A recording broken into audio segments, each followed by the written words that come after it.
nós não avaliamos ainda o valor da obra de André Luiz, porque vocês não conheceram o Espiritismo antes de André Luiz, né? Eu conheci. Eu sou espírita desde que nasci, né? Abri os olhos para o mundo, minha família era espírita. Mas a gente não tinha uma noção exata do mundo espiritual. Como é que era o mundo espiritual? Como ficam os espíritos no mundo espiritual? Como ficaremos nós quando desencarnarmos? Qual é a organização do mundo espiritual? Nós vamos ficar aí flutuando no ar? Porque a doutrina espírita nos dá essa concretude do espírito. Nós temos um corpo espiritual, sobejamente mostrado no Novo Testamento, que lamentavelmente foi deixado de lado esse ensinamento extraordinário de Jesus, se mostrando vivo depois da morte, com o seu corpo espiritual, que foi visto por Paulo lá na entrada da estrada de Damasco, nos arredores de Damasco. Ele viu Jesus. E é interessante notar uma coisa. Ele não falou que viu o Espírito de Jesus, ele viu Jesus. Como também aquele que foi curá-lo, Paulo ficou cego, aquele choque tremendo que ele teve ali, ao ver Jesus, o carpinteiro, cujos discípulos ele perseguia, prendia, e ele ia exatamente atrás de Ananias, lá em Damasco, para prendê-lo. E ele vê Jesus, encontra Jesus e se rende. Quando ele viu o carpinteiro ali diante das portas de Damasco, carpinteiro vivo, carpinteiro que era o objetivo dele, acabar com todos os seguidores daquele carpinteiro. Ele viu o carpinteiro vivo com a luz se sobrepondo à luz do dia. Ele se rende, mas ele fica cego. Ficou cego porque ele não queria ver aquilo, foi um choque psicológico, não teve nada de físico. Ele não queria ver aquilo fazia ruir todo o mundo dele. E ele disse: o que queres que eu faça, Senhor? Ele se rendeu imediatamente. E Jesus disse: vai a Damasco, lá você vai saber o que deve ser feito. E ele vai, fica numa hospedaria, cego, até que aparece Ananias, aquele mesmo a quem ele ia prender lá em Damasco, né? Ele estava doido para pegar Ananias. Apareceu na Ananias e dizendo a ele: irmão Saulo, ainda ele era Saulo, o Senhor Jesus, aquele com quem te encontraste na estrada, mandou-me aqui para que te restituísse a visão. Ele não falou: o Senhor encontrou-se com o Espírito de Jesus, com a alma de Jesus. Jesus, concreto. E nenhuma aparição ali diz que apareceu o Espírito de Jesus. No Novo Testamento está lá: Jesus apareceu aqui, apareceu ali na pesca milagrosa, apareceu para os discípulos. Os teólogos, ao longo do tempo, inventaram essa história da alma do fulano apareceu. A alma, por isso que fica aí muita gente até hoje falando a alma do fulano. Não, é o fulano sem o corpo físico. É diferente. Se alguém me vir depois que eu desencarnar, disser que viu o espírito do Pacini, aí eu vou virar assombração, né? Vou assombrar a mesma pessoa. Não, eu vi o Pacini desencarnado, né? Então, essa ideia da alma do fulano enfraqueceu muito a ideia do mundo espiritual. Porque o mundo espiritual já tinha sido revelado no século XVIII, através de um engenheiro sueco chamado Swedenborg. Swedenborg era um engenheiro mineralogista. ele tinha visões, era médium, tinha visões à distância. Ele chegou a anunciar um incêndio que, a 300 quilômetros de distância, a notícia só chegou dia depois, através da estrada de ferro, dos jornais, etc. Ele era médium. Ele chegou até a constituir alguma doutrina aos Swedenborgianos, né? Helen Keller, aquela célebre cega americana, ela seguia Swedenborg. E antes também de André Luiz, surgiu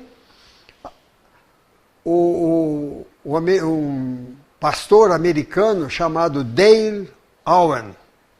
Ele era pastor, ele era médium, ele descreveu coisas do mundo espiritual, inclusive laboratórios, etc, etc, etc.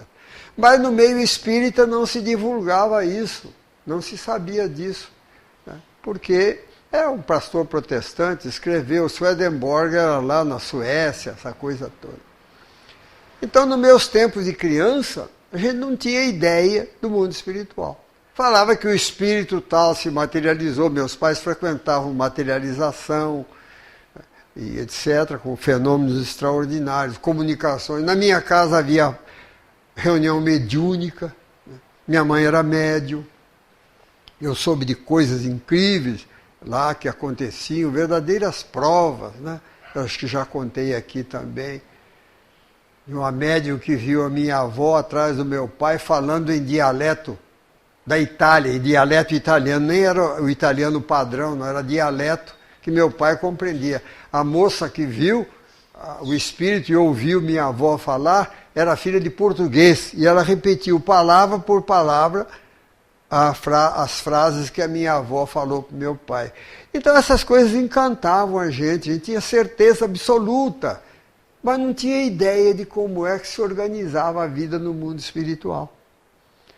Quando eu tinha 18 anos, surgiu a obra de André Luiz, em 1944. Não fiquem fazendo conta aí não, porque eu tenho 93, né? Ficam fazendo conta. Ele tinha 18, né? Em 44, né? Saiu a obra de André Luiz, que foi, assim, aceita até com uma certa reserva no meio espírita e tal, né? Coisa que André Luiz veio revelar construções, né? Vamos dizer assim, entre aspas, materiais no mundo espiritual, espaço definido, né? Casas, hospitais, ruas, cidades, colônias espirituais, etc., que aí deu mais concretude à ideia da imortalidade da alma. Porque a imortalidade da alma foi sobejamente mostrada por Jesus, mas a mensagem foi vagarosamente apagada pelos teólogos, deixando para lá, né? Quando você vê, por exemplo, no livro, no Atos dos Apóstolos, no capítulo 16, tem lá o apóstolo Paulo, estava em Troas, apareceu-lhe um varão, um homem, da Macedônia, dizendo a ele: Paulo, passa na Macedônia e ajuda-nos. Aquele homem estava dormindo na Macedônia, deixou o corpo físico lá e veio com o seu corpo espiritual. Mas essa ideia do corpo espiritual foi enfraquecida pelos teólogos. Então só se passa, as religiões que se formaram aí, só passaram a falar na alma do fulano, a alma do fulano, o espírito do fulano. Mas vem o espiritismo então e fala: o fulano desencarnado. Desencarnado. Quando eu desencarnar, vocês vão se referir a mim. O Pacini, desencarnado, apareceu lá no centro, no Dom Pedro, para um médium, coisa e tal. Não vai dizer a alma do Pacini, porque aí eu venho dar uma bronca danada, né? Mas a obra de André Luiz também não tem a nossa apreciação de espíritas no seu devido valor. Porque muita gente não leu nada de André Luiz. E se não leu nada de André Luiz, agora, atualmente, eu posso dizer analfabeto espírita. Analfabeto espírita. Porque André Luiz teve uma missão. E a gente vê a missão de André Luiz lendo o livro Voltei, do irmão Jacó. O irmão Jacó era um ex-judeu que veio para as Américas, europeu, passou nos Estados Unidos, se fez amigo de Thomas Edison, foi para o Rio de Janeiro, lá no começo do século XX, fundou a Casa Edison, Rio de Janeiro, casa produtora de discos, aqueles discos antigos e tal. Ficou milionário, se tornou espírita, era espírita, trabalhador da Federação Espírita Brasileira, lá no Rio de Janeiro e tal. Um homem muito caridoso, disponibilizou o palacete que ele tinha lá, uma verdadeira mansão ali na orla marítima, que havia muitos naquela época, ali na orla marítima, durante a gripe espanhola de 1918. Nessa época ele perdeu uma filha com 20 anos, uma moça muito bonita. Ele teve a felicidade de vê-la materializada lá em Belém do Pará, onde ele foi para uma viagem de descanso por causa da mulher dele, que ficou muito abalada com a desencarnação da filha, foram lá. E lá, casualmente, né, entre aspas, uma médium, Ana Prado, médium de materialização, a filha dele se materializou, né, para ele e para a mulher. Então ele era um espírita, assim, trabalhava muito em reunião mediúnica. Ele tinha uma ânsia muito grande de convencer as pessoas da realidade do espírito, etc., do espiritismo. E ele pediu sempre para assistir à própria desencarnação. Ele não quis dormir na desencarnação, não. Ele quis ver como é que passa por lá de lá. Espírito corajoso, né? E ele descreve nesse livro que também poucos espíritas leram, né? Voltei, chama o livro. É um livro pequeno, Voltei. Letra grande, dá para ler depressa, né? Esse pessoal que gosta de novela, né, não vai perder muita novela, não. Você gasta pouco tempo para ler o livro. Porque uma das desgraças do momento, além do sarampo, é a novela, né? Não tenha dúvida. A novela está desviando muita gente da condição humana, de pensar, de raciocinar, etc. Que fica imbuído com aquelas barbaridades. Um dia eu venho falar aqui, fazer um estudo crítico sobre as novelas, né? Como também da luta livre para os homens, né? Aquela coisa e tal. Futebol ainda é um mal menor. Eu não gosto de futebol, não sou adepto de futebol, mas acho que é um mal menor. Porque hoje você aprendeu, muita gente aí aprendeu a torcer numa luta em que o indivíduo está no chão, deitado, sangrando, e o outro está socando ele, e o pessoal está aplaudindo. Nós voltamos aos tempos da Roma antiga, que o imperador fazia assim, livrava, fazia assim, o gladiador fincava a espada. Está aí. E hoje eu vejo, desgraçadamente, mulheres lutando. Mulheres que deviam estar ninando o bebê no colo, está chutando a outra que está deitada no chão. Isso eu não deixo de ver, porque eu vou ver um jornal, antes do jornal passa os pedaços de luta, ou então passa a notícia da luta, essa coisa toda. Mas vamos deixar para lá isso. Jacó, então, queria ver como é que era o mundo, a desencarnação dele. E ele assistiu toda a desencarnação, acordadinho, não dormiu nem um minuto. Aí começou a ver a filha dele do lado, né? A filha dele falava, paizinho, faz uma prece e tal. Desencarna, não vou contar o livro aqui para vocês, mas se vocês não lerem, vão lembrar um dia bem que o Pacini falou. Né? Bem que o Pacini falou. Jacó, no mundo espiritual, foi muito bem recebido e tal, coisa. Ele não era muito evangelizado, não. Tem lá umas passagens bem interessantes que abrem bem o olho da gente. Ele desnudou a alma para nos ensinar. Tá? Mostrou-se exatamente seu íntimo para ensinar a gente. Mas ele desejou, então, vou escrever. Chico está escrevendo aí, né?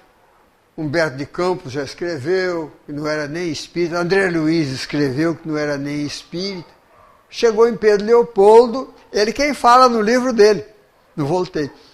Ele chegou lá achando que chegava lá, pegava o Chico, e Chico, pega o lápis aí, vamos lá, né? Aí diz que o diretor dos trabalhos do Chico, ele não falou o nome, mas nós sabemos que é Emanuel, né? Emanuel. E eu falo Emanuel, não falo Emmanuel, como vocês falam. Falo Emanuel porque eu aprendi com um mestre, grande mestre de línguas lá de Belo Horizonte, espírito, Rubens Romanelli, que conhecia latim, grego, etc, etc, etc. Ele disse que ele também falava Emanuel. Ele disse, eu nunca falei Emmanuel, porque é um nome hebraico.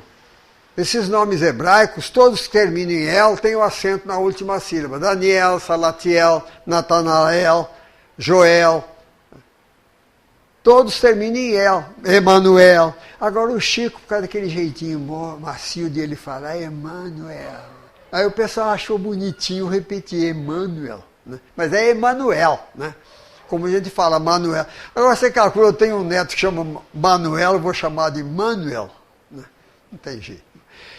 Então a gente sabe que era Emanuel que estava lá perto do Chico, deu um chega para lá nele, amoroso. Disse assim, espera aí, tem que ir devagar e tal, não me lembro as palavras que ele falou. Aí o próprio Jacó diz assim, eu na minha inferioridade pensei, André Luiz está escrevendo livro pelo Chico, ele não era nem espírita, né? Está escrevendo livro, já tinha escrito alguns livros pelo Chico, ele não é nem espírita. Aí o diretor espiritual do Chico não falou nada, mas captou o pensamento dele, é claro. Assim, aí tudo isso para contar, isso que eu vou falar agora. O nosso André faz um trabalho que não é pessoal. O trabalho dele decorre de decisão de esferas superiores. E ele, para estabelecer a necessária afinidade com o médium, quer dizer, para produzir uma obra realmente autêntica, frequentou-nos 720 dias, a fim de estabelecer a necessária afinização com o médium. Quer dizer, 2 anos André Luiz ficou ali convivendo com o Chico para ajustar as vibrações, etc., para poder escrever com autenticidade. Eu acho esse testemunho muito importante para nós termos na cabeça que André Luiz, a obra de André Luiz não é porque é um espírito de um ex-médico que desencarnou, passou 8 anos no umbral e tal, e de repente resolveu contar a sua história e contar as histórias de lá, não. Decorre de uma decisão de esferas superiores. Quer dizer, André Luiz é um mensageiro, é um missionário. É claro que os espíritos superiores viram nele a capacidade de cultura, não só médica, mas cultura humana, e que se evangelizou rapidamente, uma inteligência superior, então que deu-nos as lições extraordinárias da obra de André Luiz. Que a grande maioria só lê o Nosso Lar. E ainda do Nosso Lar só lembra do umbral. Porque você pergunta e todo mundo é formado em umbral. Quantos anos André Luiz ficou no umbral? 8 anos. Né? Como é que era? Ele ficou lá, passou fome, passou sede, ficava lá no meio do... Tinha uns gaiatos gritando lá para ele, suicida, ele ficava bravo e coisa e tal. Né? Não, a obra de André Luiz não veio para assustar ninguém, não. Veio para nos ensinar como a vida continua, como ela se desdobra, como ela se organiza no mundo espiritual. É claro que de permeio, ele não veio só para dar orientações assim de ordem prática, inclusive morais, né? trazendo a aplicação do Evangelho e as consequências do segmento do Evangelho e do não segmento do Evangelho. Nós temos de tudo na obra de André Luiz. Porque tem gente que fala, André Luiz ficou 8 anos no umbral, né? Então, se eu não fumar, não, ele não fumava. Tem gente também que fala, não fumou não, André Luiz não tem nenhuma revelação que ele tenha fumado, ele bebeu. Bebeu, teve desregramento sexual, muito grande, e um desregramento alimentar também muito grande. Então, cuidado aí, a turma do garfo, toma cuidado, né? Aí o pessoal pensa, e o que é André Luiz? Como é que André Luiz saiu do umbral? Aí tem gente que faz as contas. Sexólatra, alcoólatra e gourmet, né? Bom comer, bom garfo, 8 anos de umbral. Não. André Luiz podia ter saído com 4. Porque lá não tem sentença do juiz, fala, vai ficar tantos anos assim, não. 3, 2, 1, nenhum. Isso eu falo por minha conta. É raciocínio. Se eu estiver errado, os espíritos vão me puxar as orelhas do lado de lá. É só você lembrar-se. Por que, como é que André Luiz saiu do umbral? O umbral serviu apenas para ele baixar o facho. Baixar o facho. Ele era doutor médico, muito importante, inteligentíssimo, muito capaz. Isso quem fala não sou eu, é Clarence que, conversando com ele lá em nosso lar, fala com ele. Você é um excelente fisiologista. Ele conhece todo o funcionamento do corpo humano. O médico que não conhece profundamente o funcionamento do corpo humano não pode detectar doença e tratar. E tal. Mas André Luiz ainda não estava preparado para trabalhar no nosso lar. Mas por que ele saiu? Será que isso, 8 anos, venceu os 8 anos, ele saiu? Não. Ele saiu quando ele deu condições de ser ajudado. É isso que nós temos de pensar. Condições de ser ajudado. Lembra que ele falou? Cansado de tanto sofrer. Sofrendo sede, fome, as roupas em frangalhos, barba crescida, bebia água do lodo do chão. Porque o espírito desencarnado, ainda nós por alguns séculos ou milênios, nós ainda vamos ter necessidades físicas do lado de lá. Ele, cansado de tanto sofrer, comecei a pensar. Se existe a vida, existe um autor da vida. Porque ele era um semideus. Eu me lembro dos médicos, no meu tempo de criança, até hoje, médico, não sei se tem algum médico aí, mas se tiver, me perdoe a franqueza. Né? Até entre eles dizem que a pessoa tem esmeraldite. Né? A esmeralda é diz que é a doença que ataca o médico. Mas a pessoa está ali. Se ele não tiver cuidado, ele se sente realmente um semideus ali. Agora, calcula nos meus tempos de criança, quem tinha qualquer curso superior, hoje está aí. A pessoa está até dirigindo táxi aí, hoje está advogado, essa coisa toda. Né? Mas, bajulado de todo jeito, criou aquela superioridade. Então não tinha religião, né? Não tinha religião. Achava que religião, como muita gente até hoje acha, religião é coisa para gente que tem cabeça pequena aí, pessoa. Né? Mas ele começou a pensar. Ele diz lá no livro dele, nunca a ideia de de um ser superior, me pareceu, de religião, me pareceu tão importante. E ele chegou pelo raciocínio. Se existe a vida, existe um autor da vida. E é a esse autor da vida que eu vou me dirigir. E é patética a confissão dele. Diz assim, não sei quantas horas durou a minha rogativa. Mãos postas como um menino aflito, rosto lavado pelas lágrimas, até que aquela densa neblina que me envolvia desapareceu. Por quê?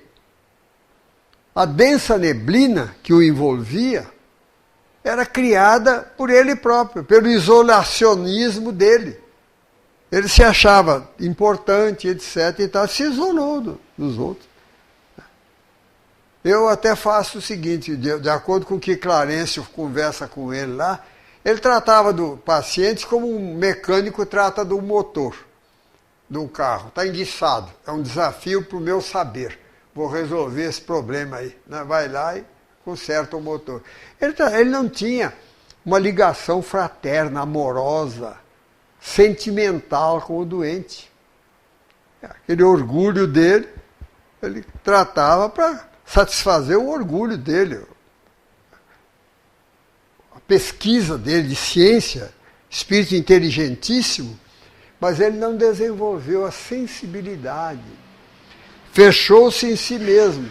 Então criou uma zona de isolamento dos outros espíritos que podiam ajudá-lo.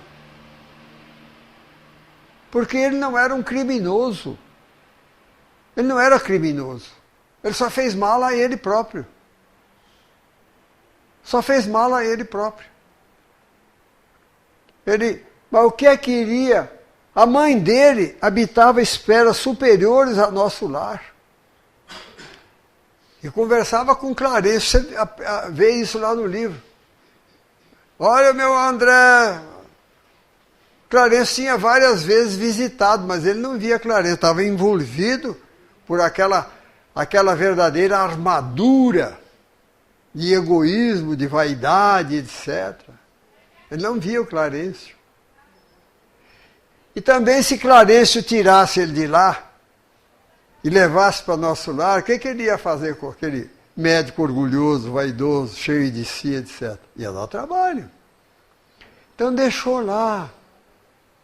Os espíritos não têm pressa, não. Deixou de molho lá. Deixou de molho. Para aquela casca que ele criou em torno dele de orgulho, de vaidade, isolacionismo, se desfizesse. E é aí que ele fala, mãos postas como um menino aflito, rosto lavado pelas lágrimas, não sei quantas horas durou a minha rogativa.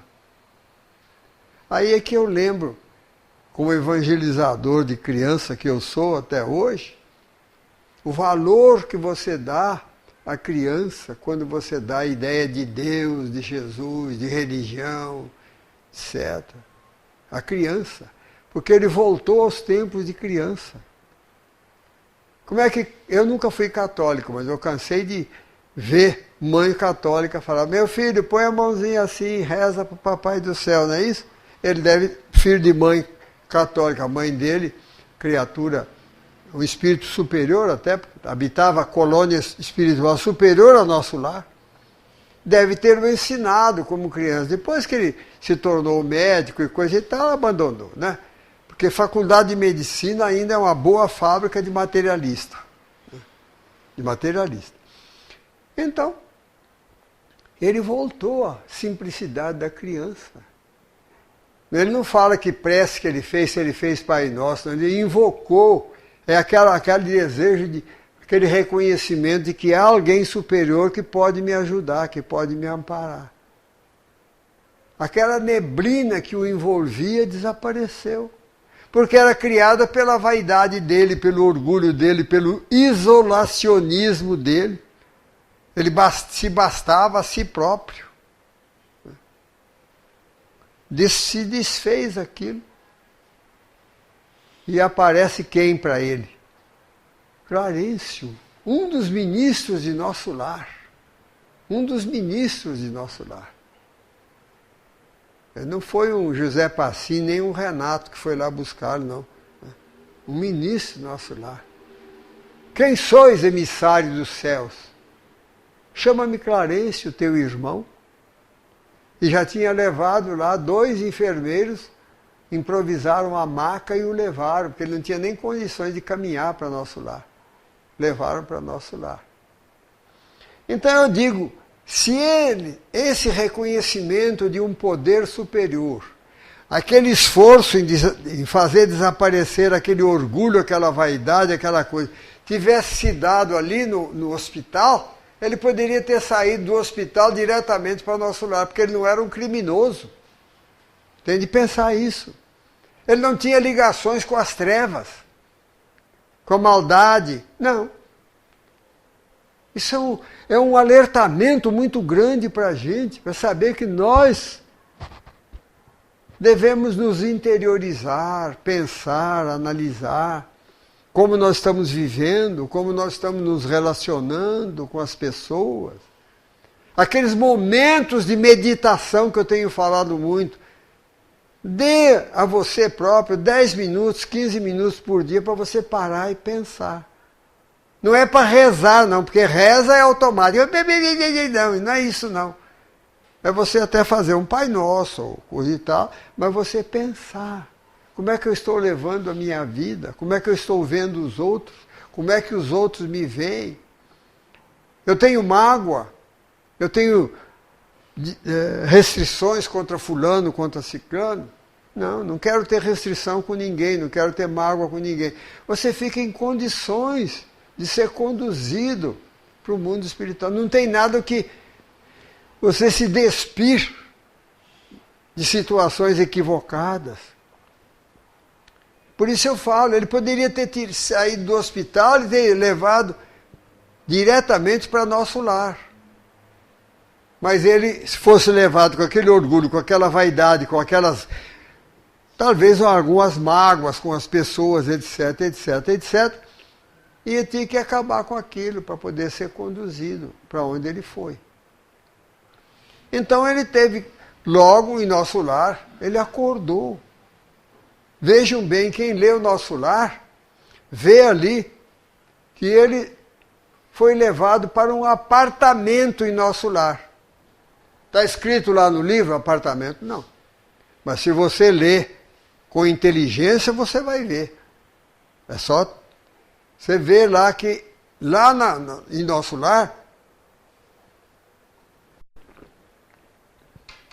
existem dependências como hospitais coletivos. Tem lá André Luiz trabalhando lá depois. E tipo de enfermaria. Ele foi para um apartamento em nosso lar. Não está escrito apartamento, mas você tem que ler com atenção. Ele não tinha companheiro de quarto, não tinha nada. Foi colocado num leito limpo, arrumado, etc. e tal. Dignamente recebido, amorosamente recebido. A adesão dele também ao bem foi, não vacilou não, ele pegou firme.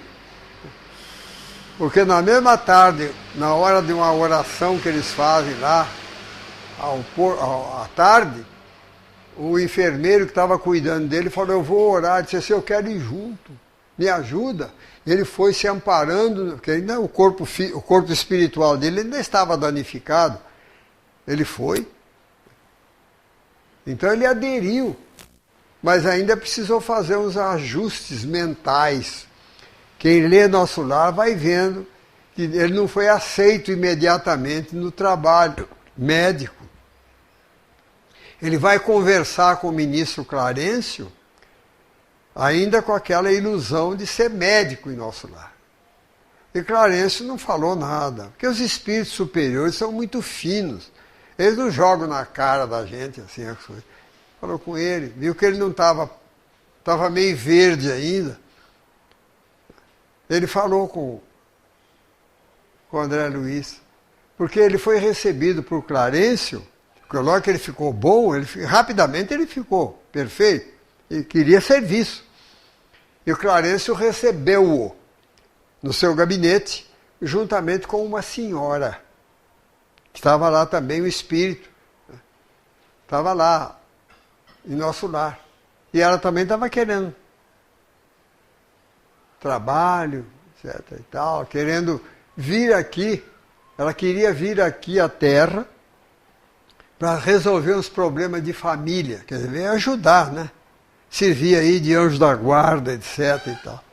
Mas ela não queria vir sozinha, porque ela não estava presa lá, não. Tem de pensar isso. Ela não era prisioneira. Ela era hóspede do nosso lar.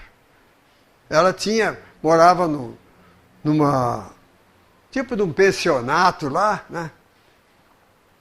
Aí ela vai, mas o ministro Clarencio recebia de 2 a 2, já para facilitar, porque muitas vezes o problema de um já resolvia do outro, e de fato resolveu mesmo. André Luiz cedeu, né, como cavalheiro, a senhora primeiro, né?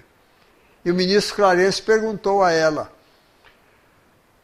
Ela queria vir para a Terra, mas ela queria vir com o amparo do nosso lar. A hora que apertasse a coisa aqui, ela tocava o sininho e via ajuda. Né? Via ajuda, como o André Luiz mais tarde recebeu. Porque ela não estava presa lá, ela podia vir para a Terra. Era um espírito livre, não estava em zona de sofrimento, não, estava lá, né? Tendo as suas necessidades pessoais todas atendidas. A alimentação, vestuário, estava hospedada lá em nosso lar.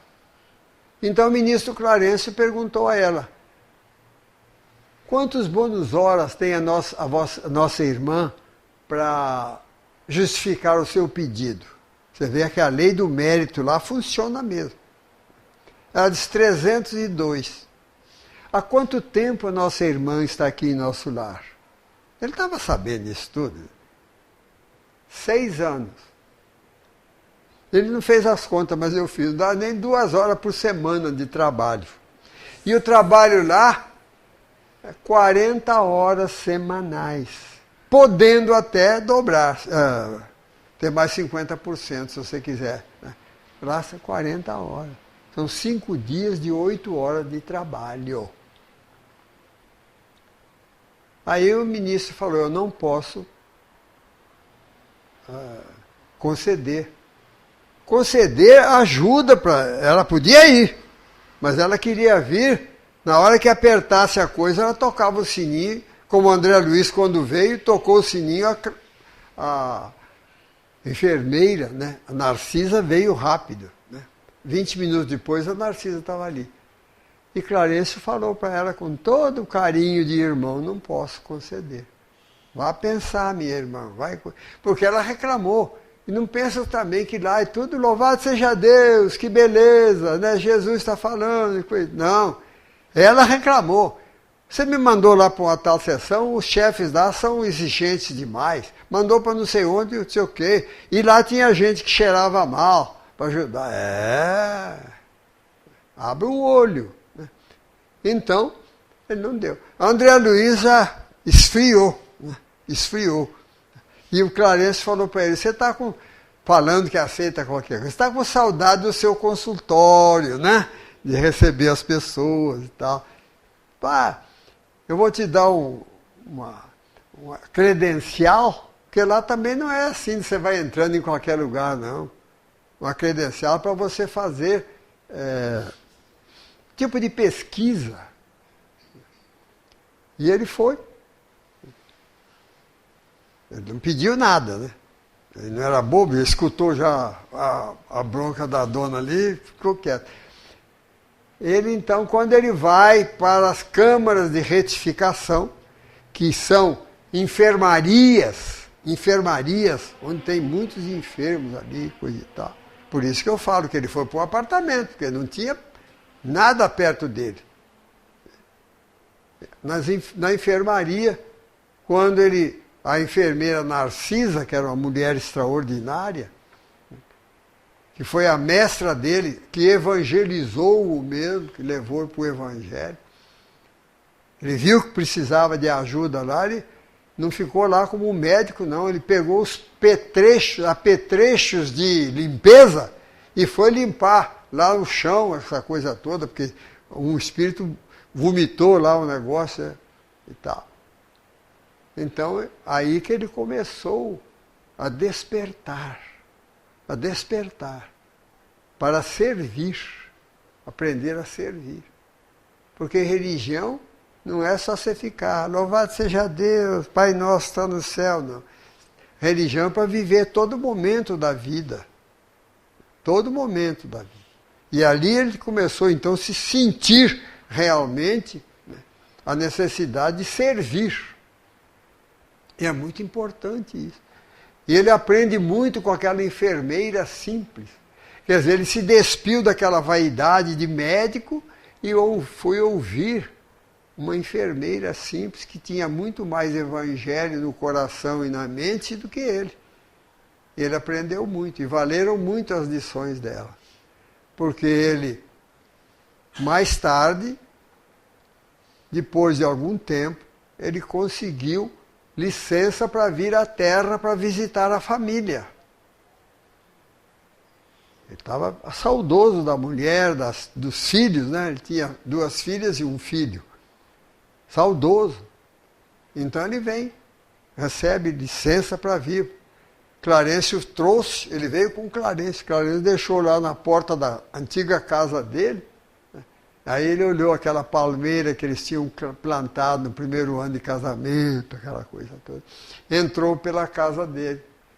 Olhou lá, espantou logo de não ter o retrato dele com a família, né? Retrato grande que ele tinha. Estava mais lá. E foi de surpresa em surpresa quando ele viu sair um médico lá do quarto. E a mulher dele muito aflita. Ele pensou que a viúva dele ainda estivesse lá chorando. Minha pobre Zélia, como ele fala, chorando a viuvez, ela já estava casada. E ela falando, meu Deus, não me deixe ficar viúva pela segunda vez, que o marido dela estava com uma pneumonia brava. Ela ficou apavorada de ficar viúva de novo. O doutor Ernesto estava ruim lá. E André Luiz teve aquele choque tremendo, você já imaginou? Né? Ele achar que a viúva dele devia estar até de luto lá nesses 8 anos. Chega lá, ela está casada com outro. Já tinham modificado, tirado os móveis de jacarandá, como ele fala, que ele gostava. Modernizou tudo lá. Né? Choque terrível. Mas ele foi. Por isso que ele não podia vir antes. Ele foi digerindo aquilo tudo. Aí chegou à conclusão. Aquele médico cristão, ele tinha que tratar daquele homem. E aí ele pediu a presença de Narcisa. 20 minutos depois, Narcisa estava lá. Estava lá. Olhou o quadro e disse a ele, precisamos recorrer à natureza. E fez um determinados sinais, apareceram 8 servidores do reino vegetal. Então nós sabemos que existem espíritos aqui que trabalham no reino vegetal. 8 servidores, porque eles precisavam de fluidos, de elementos de mangueira e de eucalipto para tratar da pneumonia do homem. Como existem trabalhadores do mundo espiritual aqui na Terra que tratam dos animais. São trabalhadores do reino animal. Nós não fazemos ideia da quantidade de espíritos que existem aqui na Terra trabalhando.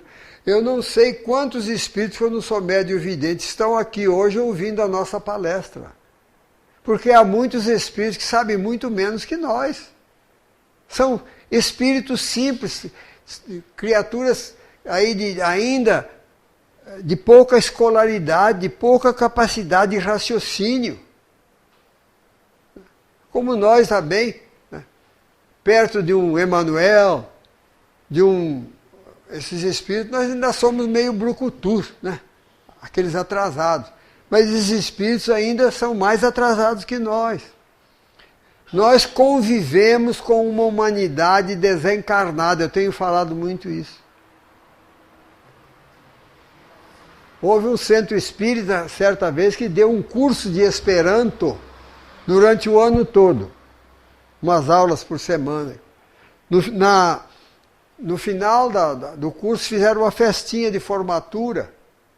E uma médium vidente e audiente lá falou para o pessoal, está havendo uma outra festa aqui, tem uma porção de espíritos que estão terminando o curso com vocês hoje aqui. Como agora, por exemplo, eu não posso dizer que eu não sou médium, mas eu tenho certeza que tem alguns espíritos trabalhadores aí, simples, espíritos mais simples que nós, que estão ouvindo a palestra. Espíritos que não têm noção ainda do nosso lar. Que a gente acha que espírito vai para tudo, sabe tudo, vai para todo lugar. Não. Há uma limitação, como há uma limitação para nós. Você pode entrar em qualquer hospital aí a qualquer hora, você pode entrar num colégio, na universidade, na delegacia. Não. Tem essas diferenças. Assim também o mundo espiritual. Ali você vê logo essa revelação, 8 servidores do reino vegetal apareceram lá e forneceram as instruções para eles, onde eles podiam colher as energias que eles precisavam das árvores, etc. Aí André Luiz, né, ali ele realmente já volta para nosso lar, mostrando que ele tinha assimilado aquilo que ele aprendeu. A partir dali, da volta dele, ele foi declarado cidadão do nosso lar. Foi declarado. Ali, então, o Clarence falou para ele, até hoje você foi meu pupilo. A permanência dele lá ainda era provisória. A partir dali, daquele estado de evangelização que ele desenvolveu dentro dele, ele se diplomou em evangelização, adquiriu credenciais para permanecer na cidade. De hoje em diante você é cidadão do nosso lar. Já não é mais pupilo de Clarencio. Então nós não avaliamos, minhas irmãs e meus irmãos, o quanto o livro Nosso Lar nos faz pensar. Nosso Lar é um livro para ser lido como romance primeiro, depois para você estudar. É um livro excelente para você ler no culto do Evangelho no lar e estabelecer após cada capítulo uma conversação superior. Largar a televisão para lá um pouco. Porque a televisão tem 2 faces. A face ilustrativa é a face da desgraça. E infelizmente a face da desgraça é desse tamanho. A ilustrativa é assim só. Muita coisa boa você aprende na televisão, mas muito pouca gente aproveita isso.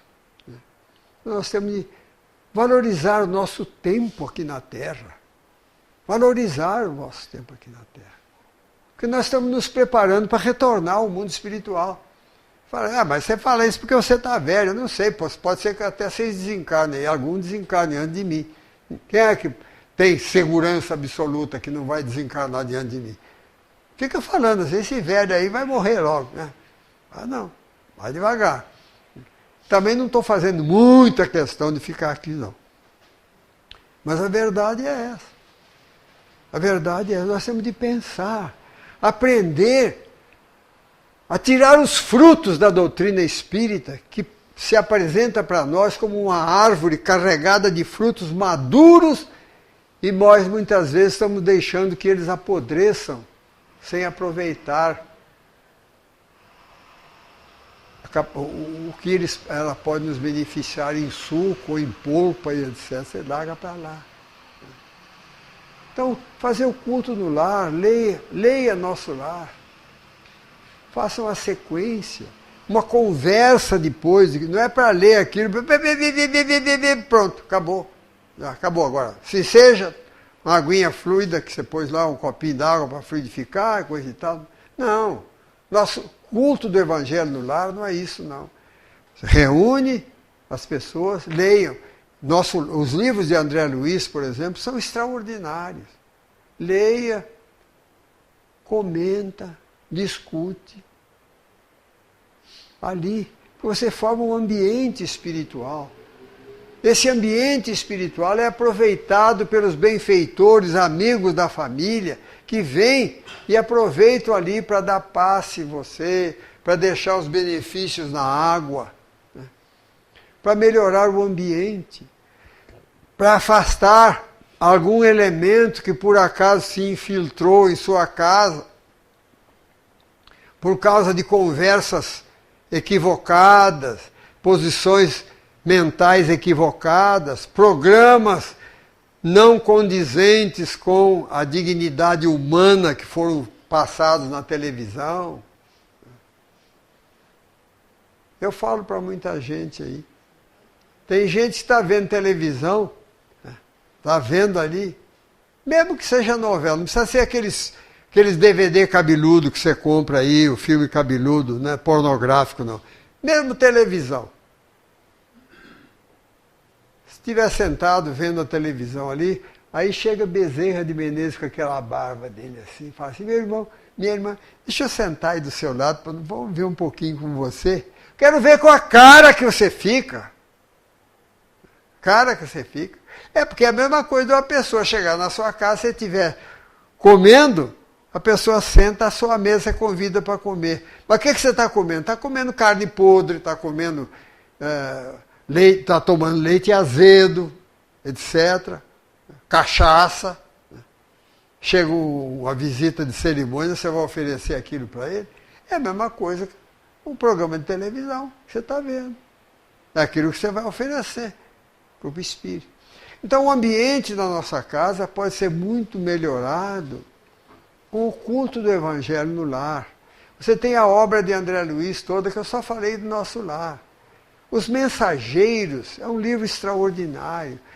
Dá em mais detalhes aquilo que eu falei desse interrelacionamento da humanidade encarnada com a desencarnada. Você vê ali trabalhadores do mundo espiritual, de um centro espírita, modesto, simples. Tem uma equipe de trabalhadores espirituais que saem pelos arredores para pegar os moradores de rua, espirituais, para tentar reintegrá-los na sociedade humana, cristã e etc. Como tem também os trabalhadores aqui encarnados que pegam moradores de rua, que muitas vezes não querem sair da rua, né? Mas assistência espiritual. O livro Os Mensageiros, por exemplo, você tem ali uma revelação interessante que nos permite falar isso que eu falei aqui. Nós convivemos com uma humanidade desencarnada. Trabalhadores espirituais altamente qualificados procuram ajudar a gente. Socorro durante o sono, você fica sabendo lá. Muita gente recebe, nós recebemos, ninguém pode dizer que nunca recebeu. Ajuda durante o sono. Você toma o passe aqui, né? Mas o passe, muitas vezes, que os espíritos dão, livrando a pessoa de infarto, de problemas, etc, etc. Daí a necessidade que nós temos de manter em nosso lar, em nossa casa, um ambiente espiritual que facilite isso. O trabalho dos espíritos, que nós não criemos, através do nosso pensamento desalinhado, não criemos vibrações negativas que perturbem o trabalho. Eu vou dar um exemplo, por exemplo. É a mesma coisa de você ter um paciente, um doente em casa, e você está fritando linguiça, fritando carne, fazendo churrasco, aquela fumaçada, aquela coisa toda, e a pessoa está doente, ele está precisando de ar puro e etc. Você está enfiando aquela fumaçada em cima dela. Então, como é que você tira essa fumaça negativa? É procurando manter um ambiente espiritual em sua casa, melhorando as vibrações, melhorando seu campo mental, seu pensamento. Daí a necessidade que nós temos da reflexão, da meditação. Fazer uma prece. Naquele momento você faz uma prece, faz um Pai Nosso, qualquer prece que você faça, mas você para e pensa. Pensa. O que eu fiz hoje? que eu pensei do fulano hoje? Como é que eu respondi ao fulano? Faz uma análise de como você passou o seu dia. Aí você vê que há pontos que a gente acertou e que errou. Então é a hora de pedir a Jesus que ajude a gente a não errar mais, a não fazer mais. Não fica pedindo perdão, não. Tem gente que fica, me perdoa, meu Deus, eu sou errado. Isso aí é choramingas. É assumir, eu errei sim, Senhor. Peço que o Senhor me ajude amanhã a não errar de novo. Eu pensei mal do fulano.